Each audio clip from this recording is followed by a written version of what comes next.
Hello students. तो आज हम पढ़ेंगे ओपन मैपिंग थ्योरम के बारे में। तो फंक्शनल एनालिसिस को की जो बुक है यूनिट 1 का आर्टिकल है, ठीक है। तो इम्पोर्टेंट थ्योरम है और एग्ज़ाम में पूछी जाती है।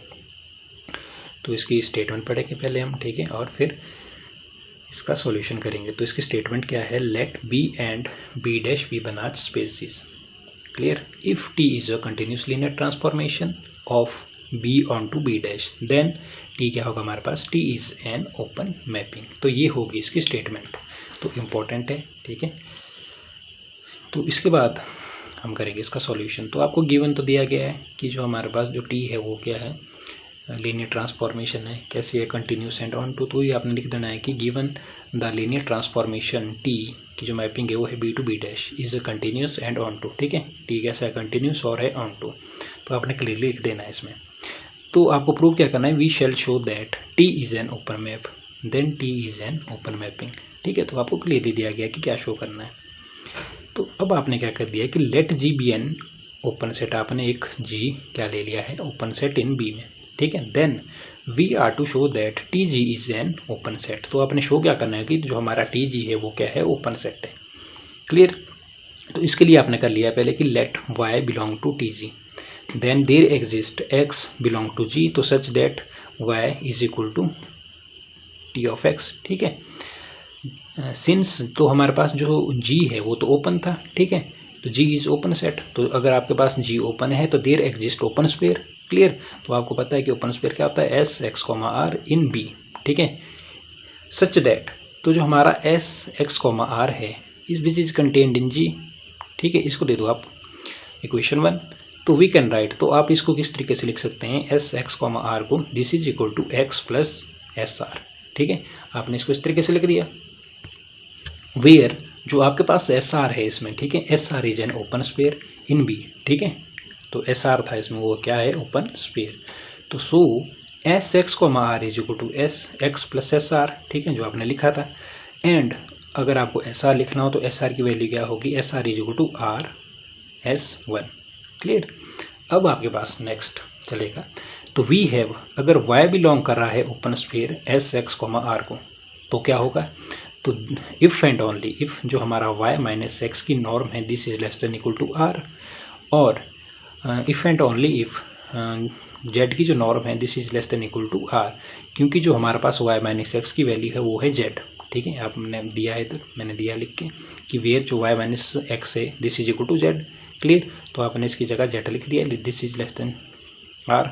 तो if and only if y is equal to, इसको अगर आप y को इधर ही रखो और x को राइट हैंड साइड ले जाओ तो आपके पास आ जाएगा y is equal to x plus z, and जो हमारे पास नॉर्म ऑफ z थी वो थी लेस देन आर। क्लियर? और y belong to x S plus r, ठीक है। तो यहाँ क्या था हमारा? y किसको बिलोंग कर रहा था? S x comma r. तो जो हमारा एस एक्स कोमा आर किसके इक्वल होता है? X plus S r. तो वही लिखा हमने कि जो y किसको बिलोंग कर रहा है? एक्स प्लस एस आर, ठीक है। यहाँ तक क्लियर हो गया। अब क्या करना है हमारे पास? नेक्स्ट हमारे पास था S r is equal to r S one, ठीक है। अब ये करना है हमने। तो S r is equal to हमने ले लिया एक्स और कोलन जो हमारे पास आ जाएगा norm of x is less than equal to r, this is equal to x, और हमारे पास नॉर्म ऑफ एक्स और अपॉन में आ गया आर, ठीक है। इसको अपॉन में लेके और इधर बच गया हमारे पास लेस देन वन, और फिर आ जाएगा हमारे पास आर वाई, और फिर आ जाएगा norm of y is which is less than equal to one. तो जो हमारे पास एस आर की वैल्यू है वो आ जाएगी this is equal to r S one. और 10 आप लिख सकते हो जो हमारा एक्स एस प्लस आर है वो किस में कंटेन कर रहा है? Which is contained in G. Clear? इसको दे देना आपने equation 2। Then by the lemma, जो आपने प्रीवियस लेमा पढ़ा था इसके पीछे वाला, ठीक है, उसके according there exist an open sphere S epsilon dash in B dash centered at the origin such that, जो हमारे पास एस एप्सिलॉन डैश है वो which is contained in T S r, ठीक है। तो therefore y plus S epsilon dash which is contained in y plus T S r, ठीक है। तो वाई की वैल्यू थी आपके पास टी ऑफ एक्स, तो this is equal to y की जगह आपने लिख दिया T of x plus T S r as it is.